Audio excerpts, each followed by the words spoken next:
Welcome back to In Their Own Words. I'm your host, Kimon Kotos, and I'm here today with Connie Navarro, who's the author of A New Home in Muskegon. And we're here at Los Amigos restaurant here in Muskegon. And Connie, we'd like to talk a little bit about the book and those who helped bring about the book, either not only financially, helped to sponsor the book, but those who really had an active role in making this book possible with you. I think with that, after I told you about seeing my father and talking with John McGarrett, I said, you know, we have to do this book. And Mary said, yes, we have to. Well, then, like I said, when Mary McDonald left, she went to Grand Rapids and then she went to California. She couldn't work with us. So she said, well, Dr. Yates, and I had worked with Dr. Yates in a couple of things, but never together, okay? So he had retired, thank God he retired, and he said that he would help as much as he could. So we had to do interviews, and we had done them with Mary McDonald. So we did 35 interviews, and we went to the homes to do the interviews. And the people that are in this book, and that's what I was showing you some pictures, was that these were all, we all lived together in Ryerson Heights, and we all went to different schools, but yeah, we've been friends. So, you know, when you say you've been a friend for 70 years, or 72 years, I want to get younger, it does. It means a lot, because not only have we gone through a lot of bad things, and when I'm saying bad things, but, you know, we worked in the fields. And it so happens that all of us did, in the same towns. What was the Escadeños, what was the Loeras, Ramirez, we all worked in Holland in the blueberries and that. Could you take the time to acknowledge the names of these folks that you were mentioning?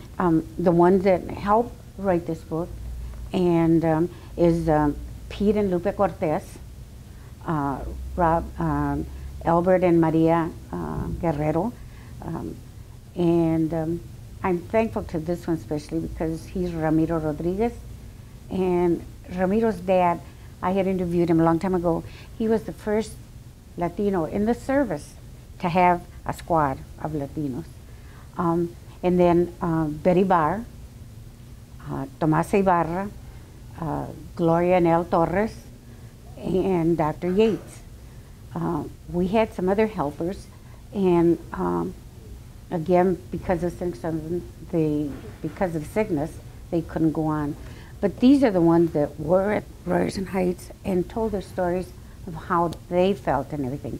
And Dr. Dan Yates, who we can't thank enough. And those were the ones that started with us in the book and finished, thank God.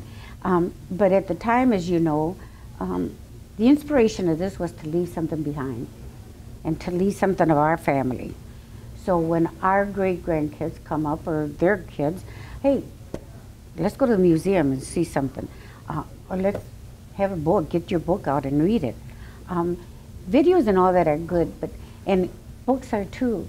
But when you take a book and you look at it and see pictures, you say, oh my God, look at that car. You know, that's an old car. Or look at this here. You know, the food in there. Right? And but the surprising thing of it is that some of this is still here. We've got things that have left, like the Latin American Club. Those are. We've got them picking tomatoes. We've been, when I tell you that we were in Holland, these are all the ones in the book that have written, and these are the families that were there. So you see, this is history, making history. And as you mentioned me off camera, many of the folks, if not all the folks that you mentioned just a moment ago, are still alive. These are alive. There's a couple that have died since they went, and those were the older persons, okay? And those are also here. And you know, if you want me to mention some of them, the Vargas, this man is still living, and his name is Suarez, Agapito Suarez, a person who is still working and wants to do things. Judy Guerrero, Lupe Alvillar. Lupe has been an inspiration in a lot of things. He's a veteran, and he's worked with a lot of veterans. And when we honored the veterans, you know, he brought a lot of the names, and there's a lot of Latinos, male and female, that sometimes we forget that they were in the service. Okay. Well, hopefully a book like this would also be useful in the schools. Well, and that's, we have a meeting with the things, and that's true, because I think, and I'm going to tell you this for myself, there was a young man that came and bought the book. And he said, Connie, are you sick? Are you dying? And I said, Philip, why do you say that? He said, because you told me once that before you died, you were going to write a book. So I wrote the book. He says, are you dying? I said, no, Philip. But sometimes I feel that in order to push, and you're saying, why did it take you this? Not only pride, not only because there was nothing here, but because of the help that everybody gave. And when you see this book, and you see the pictures, Dr. From Texas to Run Rock to Corpus Christi, where they all came from, how they worked in the fields, how they went to the different churches, it's history, living history, because we still do some of those things right here. Well, let's talk a little bit about also some of the support you had in putting this book together. You mentioned the Community Foundation.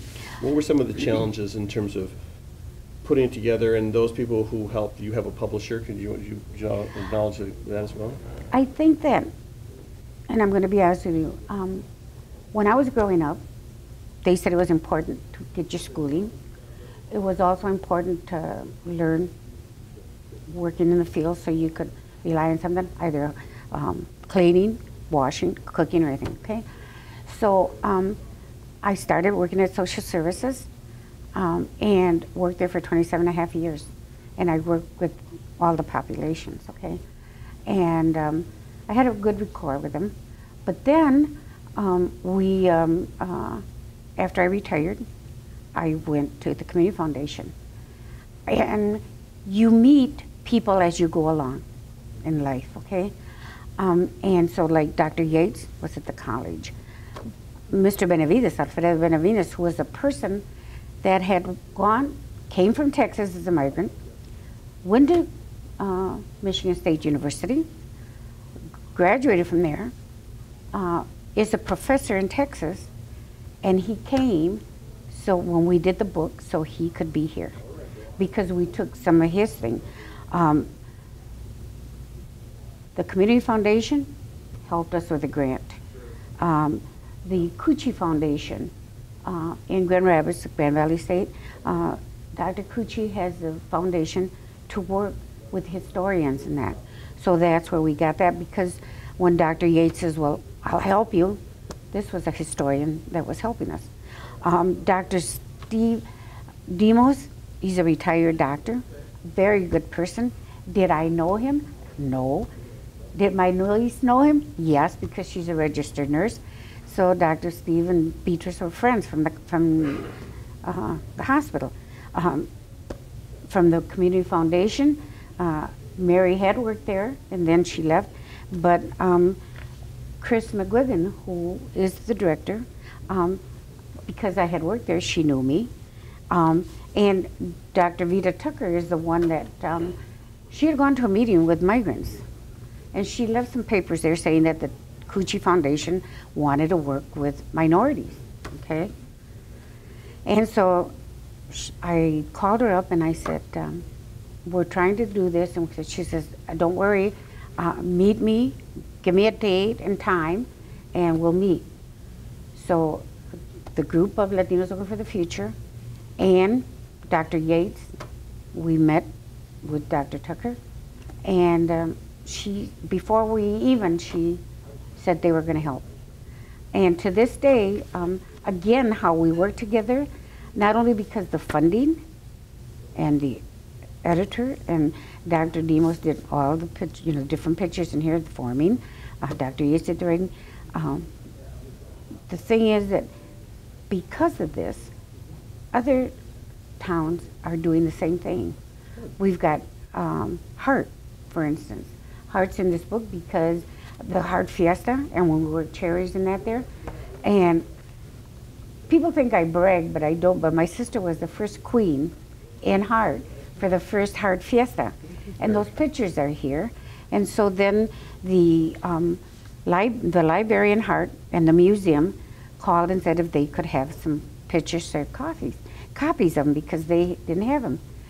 And because of this book, this is why it's all going. And now we're in Grand Rapids. We're going to Van Buren. So everything starts with a little thing. And again, it's you wanting to do it. And that's what these people did. They wanted to leave history and things back.